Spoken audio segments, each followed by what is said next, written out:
우리 하나님께서 여러분과 함께 하시고 이 시간 말씀을 통하여 큰 은혜 주시기를 바랍니다. 이 시간은 겨자씨의 비유라는 제목으로 말씀을 나누려고 합니다. 봄이 되면 조그만 텃밭이라든지 화단이라든지 여러 가지 씨앗을 뿌리게 됩니다. 우리 교회 출석하시는 분 중에서 먹실에 살고 계시는 분이 계십니다. 먹실에 살고 계시는 권사님 가정에서 얼마 전에 봄에 뿌릴 수 있는 씨앗들과 또 나무, 꽃 뿌리들을 좀 가져오셨더라고요. 보통 아주 아름다운 꽃들이 피는 그런 씨앗들을 보면은 좀 심고 싶어서 제가 말씀을 드렸더니 가져온 게 가꽃하고 천인국이라는 꽃이 있는데요. 우리 교회 천인국이 좀 있기는 있습니다만은 성도님들이 천인국이 뭔지는 아마 잘 모르실 겁니다. 천인국은 한 8월 달쯤 돼서 꽃이 피기 시작해서 서리가 올 때까지 계속해서 꽃이 핍니다. 꽃도 아주 아름답고요. 가꽃은 뭐 한 9월 달쯤 돼서 피어서 한 보름쯤 있다 끝나지만 천인국 오래 피기 때문에 그래서 심어두면 좋겠다 생각해서 화단에다가 뿌렸는데 아마 곧 싹이 나오지 않을까 생각을 합니다. 거기 달리아도 아주 예쁜 것이 있어서 달리아도 좀 달라 그랬더니 굉장히 많이 가져왔는데 달리아 종류도 많고 그곳에 있는 먹실에 있는 달리아는 굉장히 꽃이 아름답더라고요. 그래서 그 아름다운 달리아도 교회 여러 곳에 심어두었습니다. 사람들이 꽃을 심을 때는 꽃씨를 뿌릴 때는 왜 뿌릴까요? 아름다운 꽃을 보기 위해서 꽃씨를 뿌리는 것입니다. 때가 되면 싹이 나고 자라서 아름다운 꽃을 피우는 것입니다. 오늘 성경 말씀에 보면은 한 농부가 겨자 씨앗을 뿌렸다고 되어 있습니다. 농부가 씨앗을 뿌릴 때는 뭔가 기대하는 것이 있는 것이죠. 겨자 씨를 심었다면 겨자를 얻거나 또는 그늘을 기대했거나 아마 그런 이유로 겨자를 심었을 것 같습니다. 겨자 씨앗은 아주 작은 씨앗이지만 자라서는 새들이 깃들일 수 있는 큰 나무가 된다고 합니다. 통상적으로 겨자라는 씨앗은 밭에 뿌리진 않고 밭 언덕에 뿌리는 경우가 많이 있는 것입니다. 누가복음 13장에 보면 이 말씀의 배경이 나와 있습니다. 예수님께서 왜 이 말씀을 하셨는지 그 배경이 나와 있다 이 말입니다. 예수님의 제자들이 예수님의 보냄을 받아서 이곳저곳에서 복음을 전했는데 사람들이 복음을 잘 받아들이지 않았습니다. 그래서 그들이 돌아와서 예수님에게 주여 구원을 얻는 자가 왜 이리 적습니까? 왜 이렇게 전도가 되지 않습니까? 이렇게 말씀을 드렸습니다. 정말 낙심이 되고 또 피곤하고 스트레스를 받기 때문에 그렇습니다. 그런 제자들도 하신 말씀이 바로 겨자씨 비유입니다. 작고 초라한 겨자씨가 어떻게 새가 깃들이는 큰 나무가 되고 사람들이 더위를 피하는 나무가 되는지 그것을 말씀하신 것입니다. 겨자씨는 싹이 나고 자라나야 합니다. 겨자가 자라면 큰 나무가 되는 것이죠. 지금은 자꾸 초라하지만 어느 날 자라나면 새들이 깃들이는 새들의 둥지가 되고 또 농부가 겨자를 수확을 해서 먹을 수 있는 식물이기 때문에 심는 것입니다. 예수님의 이 비유는 예수님의 제자들이 작고 초라한 겨자씨와 같으니 그러나 그 겨자씨 같은 제자들에게 예수님께서 그들에게 기대하는 것이 있다고 말씀하고 있는 것입니다. 이 겨자씨 비유는 예수님의 제자들보다도 더 초라하고 볼품없는 우리들에게도 하신 말씀이기 때문에 이 말씀이 아주 소중한 말씀인 것입니다. 첫째, 겨자씨는 어떤 성질이냐 하면은 모든 씨앗들 중에서 지극히 작은 씨앗이라고 했습니다. 작고 초라하고 볼품없는 씨앗입니다. 어떤 씨앗들은 꽤 보기가 좋은 씨앗들도 있죠. 밀라든지 보리라든지 벼라든지 이런 씨앗들은 꽤 크고 껍질을 벗기면 우리가 식용으로 할 수 있는 그런 씨앗들인 것입니다. 큰 나무 열매의 씨앗들은 사람 주먹만 하죠. 열대 과일 중에서 보니까 큰 과일이 있더라고요. 두리안 같은 것들은 하나의 무게가 3kg, 4kg 되지 않습니까? 씨앗들도 사람 주먹만 하더라고요. 아주 대단한 씨앗들이 있는 것이죠. 겨자씨는 너무나 작아서 먼지처럼 작고 불어버리면 날아가 버립니다. 아주 작은 씨앗입니다. 마치 갓꽃 씨앗처럼 천인국 씨앗도 그렇더라고요. 날아가 버립니다. 조그만 먼지처럼 정말 별 볼 일 없는 씨앗 그 자체로 보면 별 볼 없어 보이는 초라한 씨앗이다 이겁니다. 예수님의 자들은 사실 예수님께서 보시기에는 겨자씨와 같은 존재들이다 이렇게 볼 수 있습니다. 별로 배운 것도 없고 가진 것도 없고 사회적인 지위도 별로 높지 않은 사회적 지위도 별로 높지 않은 그런 사람들입니다. 그런 겨자씨 같은 배운 것도 없고 가진 것도 없고 인생의 주변부에서 사회의 주변부에서 살아가고 있는 그 사람들에게 겨자씨 같은 제 아들에게 이 비유를 말씀하신 것은 그러나 어느 날 너희들이 겨자씨처럼 싹이 나고 큰 나무가 되어서 새들이 깃들이는 큰 나무가 될 것이라고 말씀하고 있는 것입니다. 이렇게 작고 초라한 겨자씨앗이 농부의 손에 잡힐 때 큰 나무가 됩니다. 하나님께서는 작고 초라한 사람들을 그들의 하나님의 손에 붙잡을 때 큰 존재가 되는 것을 알 수가 있습니다. 고린도전서 1장 26절에 29절에 보면 형제들아 너희를 부르심을 보라. 육체를 따라 지혜 있는 자가 많지 아니하며 능한 자가 많지 아니하며 문벌 좋은 자가 많지 아니하도다. 그러나 하나님께서 세상의 미련한 것들을 택하사 지혜 있는 것들을 부끄럽게 하려 하시고 세상의 약한 것들을 택하사 강한 것들을 부끄럽게 하려 하시며 하나님께 천한 것들과 멸시받는 것들과 없는 것들을 택하사 있는 것들을 폐하려 하시나니 이는 아무 육체라도 하나님 앞에서 자랑하지 못하게 하려 하심이라 이렇게 말씀하고 있는 것입니다. 바로 이 하나님의 말씀대로 하나님께서는 작고 보잘것없는 저와 여러분을 선택하시고 정말 존귀한 존재로 만들어 주셨습니다. 세상 사람들은 모르지만 우리들은 다 하나님의 아들이요 딸로서 하나님의 앞에서 하나님이 세상의 왕이시기 때문에 세상의 왕자요 공주로 하나님께 선택해 주셨기 때문에 그 참으로 대단한 하나님의 은혜인 줄로 믿습니다. 신명기 26장 5절에 9절에 보면 이스라엘 백성들이 원래 자신들이 너무나 초라한 존재들이라는 것을 고백하는 장면이 나옵니다. 1년 추수를 하고 가장 먼저 첫 이삭을 추수했을 때 그들이 그 첫 이삭을 가지고 하나님 앞에 가서 이렇게 아뢰라 그렇게 교훈을 합니다. 내 조상은 방랑하는 아람 사람으로서 애굽에 내려가 거기에서 소수로 거류하였더니 거기에서 크고 강하고 번성한 민족이 되었는데 애굽 사람이 우리를 학대하며 우리를 괴롭히며 우리에게 종노릇을 시키므로 우리가 우리 조상의 하나님 여호와께 부르짖었더니 여호와께서 우리 음성을 들으시고 우리의 고통과 신고와 압제를 보시고 여호와께서 강한 손과 편팔과 큰 영과 이적과 기사로 우리를 애굽에서 인도하여 이곳으로 인도하사 이 땅 곧 젖과 꿀이 흐르는 땅을 주셨나이다. 이렇게 고백하도록 했습니다. 그들의 출신 성분이 어떤 것인지를 잊지 말라는 그런 뜻이기도 합니다.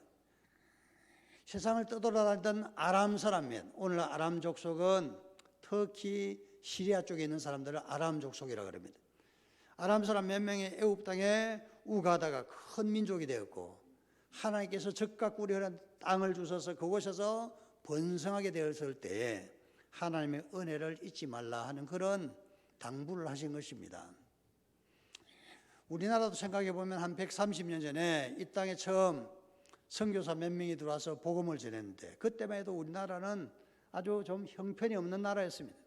너무나 가난하기도 했고 전염병이 창궐하기도 했고 사람들이 제대로 먹지도 못하고 주거 환경도 나쁘고 미국 사람들이 제일 힘들어했던 게 우리나라의 화장실 문화, 아무렇게나 배변을 하는 그런 습관을 가지고 있었던 것입니다. 그런데 이렇게 작고 초라한 우리나라 사람들이 복음을 받아들이고 점점 숫자가 많아지고 오늘날에는 기독교인만 1,000만 명이 되는 인구의 5분의 1이 기독교인이 되고 천주교인이 한 500만 명이 된 다음에 1,500만 명쯤 되겠죠. 인구의 거의 3분의 1이 기독교인이 되는 이 시점에 우리나라는 생각보다 대단한 업적을 성취한 것입니다. 그 당시 100년 전에 우리나라는 너무나 초라하고 비천한 나라죠. 세계 역사 속에서 존재도 없었습니다. 다만 극동에 조그만 나라가 있다는 것뿐이었죠. 그러나 지금은 우리나라가 세계 경제 대국의 10개 나라에 속하는 것이고 군사 강국으로는 5위, 6위를 다투는 것 같더라고요. 북한은 저 멀리 있는 것 같고 대단한 강대국을 이룬 것입니다. 이번 코로나 사태와 관계해서 대한민국 위상이 몇 단계 껑충 올라간 것 같아요. 왜냐하면 아주 공격적으로 진단 키트를 사용해서 수많은 사람을 진단하고 그리고 확진자들을 재빨리 격리를 하고 그들의 동선을 파악해서 차단했기 때문에 코로나 전염병을 거의 차단할 수 있었던 것입니다. 선진국이라는 미국이나 영국이나 독일이나 프랑스 코로나를 전혀 막을 수 없는 위치에 있지 않습니까? 일본도 앞으로 어떻게 될지 모르겠어요. 일본의 어떤 병원에 있는 코로나 환자가 아닌 일반 환자들을 무작위로 해서 100명을 조사해 보니까 코로나 환자가 4명이 나왔다고 그러는 것 같더라고요. 만약에 100명에 4명이면 일본 인구가 2억이라 그러면은 무려 800만 명의 코로나 환자가 있는 그런 끔찍한 결과가 나는 것입니다. 대단히 위험한 일을 겪고 있는데 우리나라는 이 부분에 있어서 전 세계 사람들에게 대한민국이 어떤 나라인지를 뚜렷하게 각인을 시켰다 이렇게 생각을 합니다. 코로나가 우리에게 좋은 것도 없지만은 그러나 이 일을 통해서 대한민국 위상이 전 세계에 드러난 것입니다. 우리나라가 전 세계에서 1등하는 그런 기업들은 굉장히 많이 있습니다. 반도체는 요지부동하는 전 세계 1등 기업이고요. 디스플레이 판넬 같은 것들도 세계 1등 기업 같고 휴대폰도 전 세계에서 생산량으로는 1등 기업 같더라고요. 우리가 제일 많이 생산해요. 대단한 것입니다. 우리나라가 어떻게 마치 겨자씨 같이 볼품없고 초라했던 우리가 어떻게 이렇게 됐느냐 하면은 바로 여기에 이 나라의 하나님을 섬기는 겨자씨 같은 하나님께서 꿈꾸는 그 일들을 이루었기 때문에 그런 것입니다. 오늘날 대한민국을 우습게 본 나라는 아무도 없습니다. 오히려 대한민국에서 개발한 진단 키트를 확보할 수 없을까 애를 쓰고 미국의 어떤 주지사가 자기 아내가 한국인이라는 것 때문에 진단 키트를 몇백만 개 확보한 이후에는 자랑을 하고 다른 사람들도 뉴욕 주지사는 그 딸이 아빠는 왜 저 주지사처럼 하지 않냐고 하는 그런 말을 해서 우리가 신문기사를 읽지 않습니까? 대한민국 위상이 대단하다는 것, 이게 다 하나님의 은혜인 줄로 믿습니다. 초라했던 이 겨자씨 같은 존재들이 하나님의 손에 붙들릴 때 하나님께서 큰 은혜를 주시고 능력을 주실 줄로 믿습니다. 두 번째로 겨자씨는 작지만 그 안에 생명이 있다는 사실입니다. 겨자씨앗은 지극히 작은 씨앗이면 그 안에 생명이 있기 때문에 싹이 트고 자라는 것입니다. 자라는 모든 존재들은 그 안에 생명이 있는 것입니다.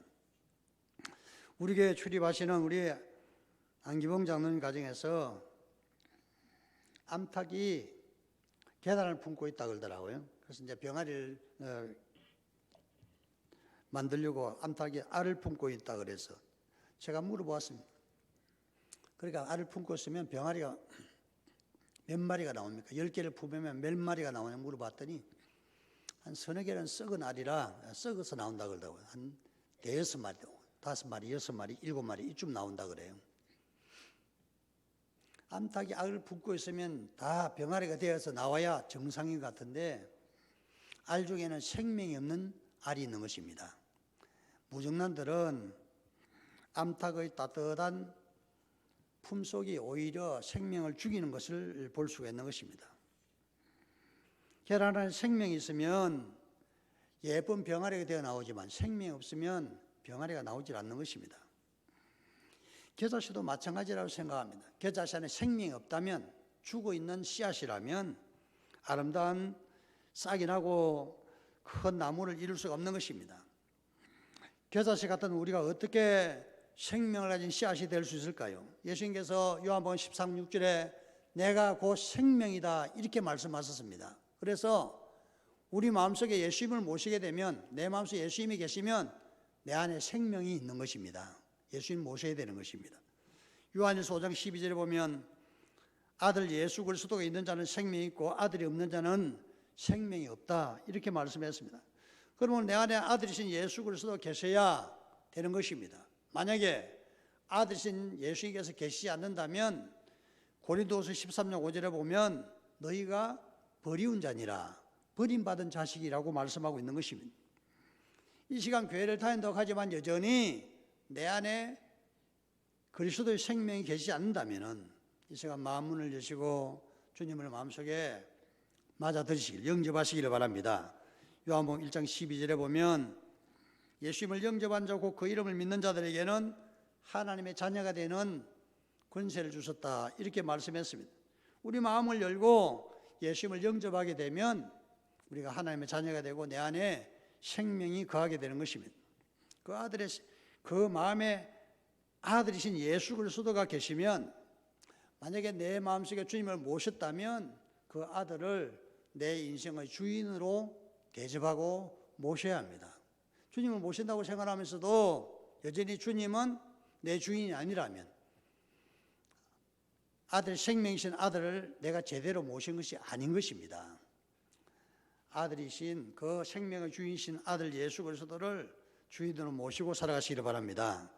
예수님을 내 주인으로 모시고 사는 것은 내 모든 것의 주인이 예수 그리스도다 하는 그런 고백을 하며 사는 것입니다.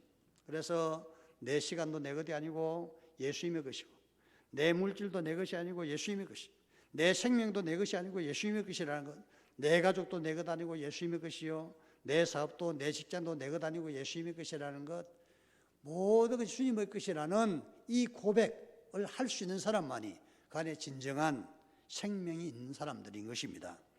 생명이신 예수 그리스도를 모시고 예수님 그리스도를 내 인생의 주인으로 모시고 살아가시기를 바랍니다.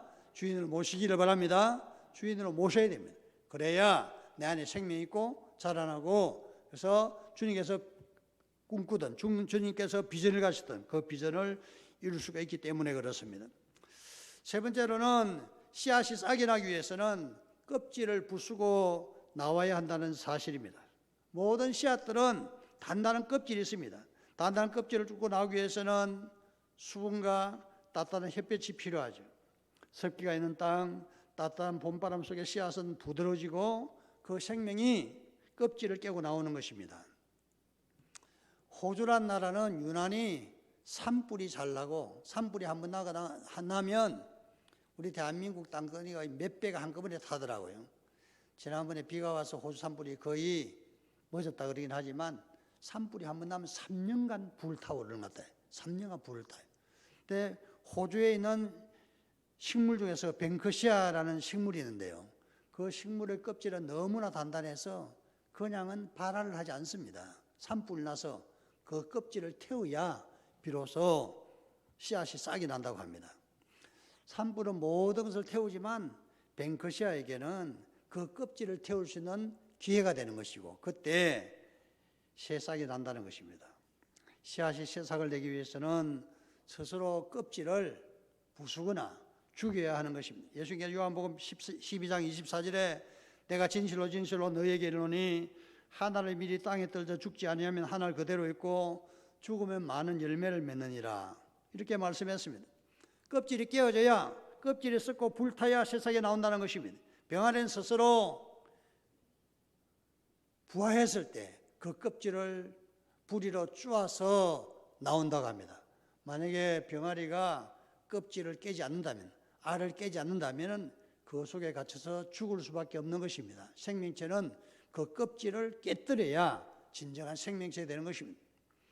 껍질을 깨고, 계란의 껍질을 깨고 나오는 병아리가 얼마나 아름답습니까? 정말 아름답습니다. 봄에 솟아오르는 새싹을 보면 얼마나 아름답습니까? 모든 생명체가 싹이 날 때 아름다운 것입니다. 그런데 그 아름다운 이면에는 자기를 감싸고 있던 그 껍질을 깨고서 나온다는 것이죠. 병아리도 껍질을 깨고 나오는 것이고 씨앗들도 껍질을 깨고 나와야 되는 것입니다.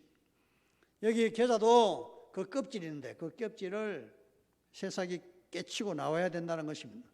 우리 그리스도인들 하나님 나라 백성이 되기 위해서는 내 자신의 육성의 껍질, 자아를 깨뜨리고 죽여야 제대로 된 새 생명이 되는 것입니다. 무릇 그리스도 예수의 사람은 육체와 함께 그 정과 욕심을 십자가에 못 박았느니라, 이렇게 말씀했습니다.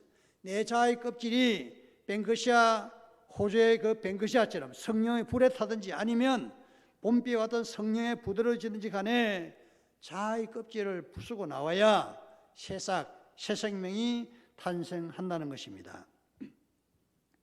사람들을 괴롭히고 못된 생활하는 사람들이 한 사람 있었습니다. 그 사람들은 그걸 깡패라 그랬어요. 근데 그 사람이 어느 날 기독교 복음을 받아들이고 예수를 믿고 보니까 자기 자신이 너무나 잘못된 것을 알게 되었죠. 그래서 그 사람은 과거를 청산하고 새 사람이 되기를 원했습니다. 부고를 쓴 사람에게 말해서 부고를 많은 사람에게, 자기를 아는 모든 사람에게 부고를 보냈습니다. 아무개가 아무 날 아무 시에 죽었다고. 그 부고를 받은 대부분의 사람들은 속으로 이제 우리가 앞으로는 편하게 살 수 있겠다. 그놈 잘 죽었다. 그런 생각을 했다고 합니다. 그리고 며칠 후에 사람들이 그 시가지를 돌다 보니까 죽었던 사람이 멀쩡히 왔다 갔다 하고 있어. 그래서 물어봤습니다. 당신이 죽었다고 부고에서 죽은 줄 알았는데 어떻게 살아있네요? 하고 그러니까 사실은 내가 몸은 이렇게 죽었지만 과거에 나는 장사 지내고 죽었습니다. 그런 말을 하더래요. 그 말한 사람이 우리나라 초대교회에서 유명했던 김익두라는 사람입니다. 김익두 나중에 신학교에 가서 공부를 하고 목사가 돼서 부흥 강사로서 많은 영혼을 주님께로 인도한 사람이 되었는데 그는 마치 겨자씨 같은 사람이었죠. 그러나 초라한 깡패 같은 그 사람이 우리 하나님의 손에 붙잡힐 때 많은 사람에게 유익을 주는 그늘막을 제공해 주는 그런 사람이 되었던 것입니다. 하나님께서는 이 시간 저와 여러분들 마치 겨자씨같이 보잘것없고 가진 것 없고 배운 것 없고 별 볼 없는 사람들을 선택하셔서 예수님께서 그 제자들에게 꿈을 가지신 것처럼 꿈을 가지고 계시는 것입니다. 그 꿈에 응답되기 위해서 우리가 해야 될 일은 작고 초라하지만 우리 주님의 손에 붙잡혀야 된다는 것. 주님 손에 붙잡히는 성도들 되시길 바랍니다. 하나님께서 어떤 일을 행하시든지 간에 주님 뜻대로 나를 사용해 주옵소서. 그렇게 붙들리는 것이 필요하고 또 하나는 우리 안에 주님을 모시고 살아가야 한다는 것입니다. 내 안에 주님이 계셔야 생명 있는 생명체가 되는 것입니다. 만 내 안에 주님께서 계시지 않으면 버리운 자라 그렇게 말씀하셨으니까 주님을 우리 마음속에 잘 모시고 내 인생의 주인으로 모시고 살아가시기를 바랍니다. 또한 그뿐만 아니라 자아의 껍질을 깨야 진정한 새 생명으로 탄생한다는 것입니다. 내 옛날 사람, 옛사람, 육에 속한 사람, 죄악된 내 모든 존재를 깨뜨리고 성령으로 거듭나서 정말 하나님께서 보시기에 아름다운 세상으로 이 세상에 나오시고 점점 자라나서 아름다운 꽃이 피고 결실하고 많은 사람을 기쁘시게 하는 그리고 하나님께서 기뻐하시는 우리 복된 성도들이 되시기를 주님 이름으로 축원합니다. 기도하겠습니다. 사랑하는 우리 하나님 아버지, 오늘 주님 앞에 나와 예배하는 모든 성도들 이 시간 말씀을 통하여 깨닫게 해주셨다면 정말 작고 초라한 겨자씨처럼 별 볼 것 없는 우리들을 하나님께서 선택하시고 살아가 사람 손에 잡아주시고 우리가 이 땅에 살아갈 수 있도록 도와주신 것 감사합니다. 과거를 회상해 보면 정말 초라했던 우리들을 오늘 이만큼 살게 해주시고 먹게 해주시고 형통케 해주신 것을 감사하고 앞으로 우리 인생에 더 큰 하나님 은혜와 복을 받아 누리는 복된 성도들 되게 하여 주시옵소서. 그러게 우리가 하나님 손에 붙들리게 해주시고 우리 안에 생명 주님을 모시고 살아가도록 도와주시고 내 자신의 자아를 깨뜨리고 성령으로 거듭나서 새 생명의 역사가 활발하게 운행되는 우리 모든 성도들 되게 하여 주시옵소서. 예수님 이름으로 기도합니다. 아멘.